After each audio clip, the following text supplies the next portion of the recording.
Sacrifice for freedom does not come cheaply. For one fluorescent man, that high price changed his life forever.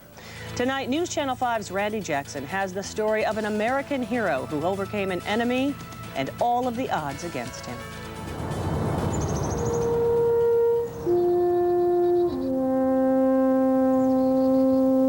The spirits of the past haunt those who lived to see the sunrise.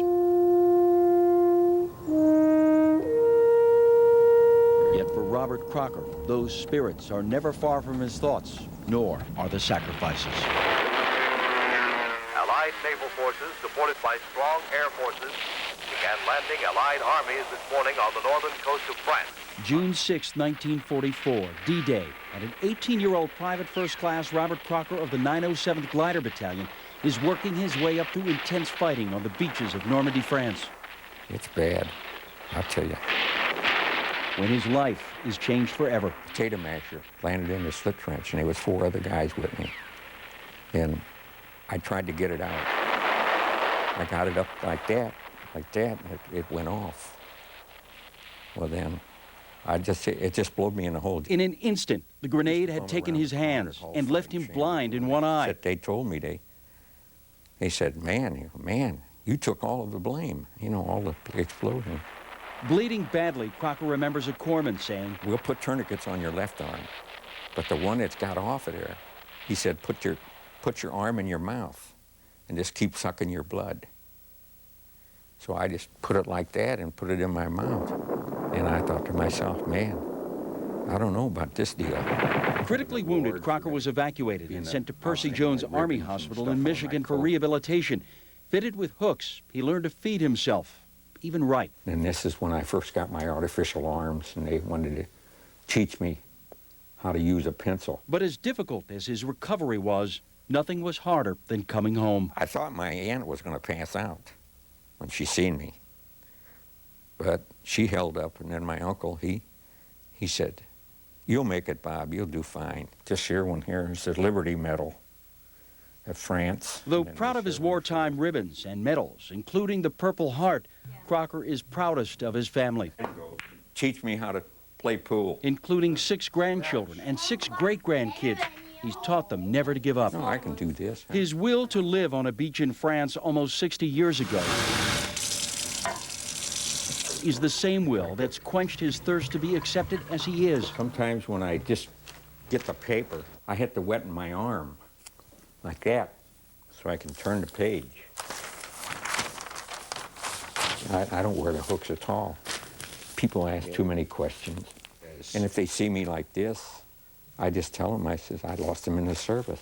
If you ask Robert Crocker if he's a hero, he'll quickly tell you he's not. The heroes, he says, are all of those who never made it back from the beaches of Normandy alive. The experiences of that day in France flooded back when Bob Crocker's daughter Peggy took him to see the war movies Saving Private Ryan. And it was very emotional. Crocker watching the fighting, his daughter watching him. I could hear Dad say, "You got to get up there, you got to get that bunker, you got to take that bunker." And I finally kept looking over and I nudged him and I said, "Dad, it's just the movie." And he goes, "No, this is real. This is it." In a place reserved for heroes, the story of freedom is read from stone. Yet for Robert Crocker, that story became his life, and his life a sacrifice for honor. I don't know, I was just always proud of my dad, very proud. He's always been an inspiration to me. For Cover Story, Randy Jackson, News Channel 5. Robert Crocker is a survivor in another way. He overcame prostate cancer 10 years ago. He says he lives each day at a time and enjoys the freedom he and others fought so hard to protect. Live from News Channel 5. A developing story in Franklin County. 4 people are dead, several others injured after a twin-engine plane full of skydivers crashes near the Sullivan Regional Airport. This is News Channel 5 at 5. News Channel 5, St. Louis's first and only news in high definition. Good evening. The crash happened just before 2 this afternoon. News Channel 5's Alex Fees is live now in Sullivan with the latest. Alex? Okay, good evening. This happened in a wooded residential area about a quarter to a half mile north of the town of Sullivan. An eyewitness that you will hear from in just a moment says that it sounded as if the airplane's engine was, quote, laboring just before the plane crashed. Now, Missouri State Highway Patrol officials say the plane took off about 2 o'clock this afternoon. That plane was part of a local skydiving service here in Sullivan known as Quantum Leap. That, according to Franklin County Sheriff Gary Telke. Telke says 8 people were on board the airplane. 4 of them were killed in the crash and 4 others were transported. That's 8 people, including the pilot. Local resident Don Roberts says he believes the plane had just taken off because it was traveling the route planes normally travel after they take off from Sullivan Regional Airport. Well, as far as I know, I heard a plane making a considerable noise, more than usual, coming up through the trees here, and I saw him banking off to my left as I was facing him, and very shortly I heard a crash, and that's about the extent of it. Okay. Did you say you went down there to see what you could see? I did drive by, and there was a plane there. It was hit a tree and had stuck into the ground nose first. So.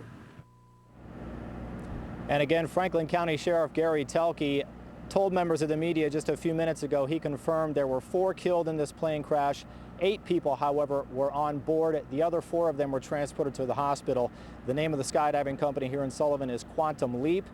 Some of the victims, we are told from Sheriff Telke, are from the St. Louis area. The identities of those victims as soon as they become available. Reporting live tonight via satellite in Sullivan, Missouri, Alex Fees, News Channel 5.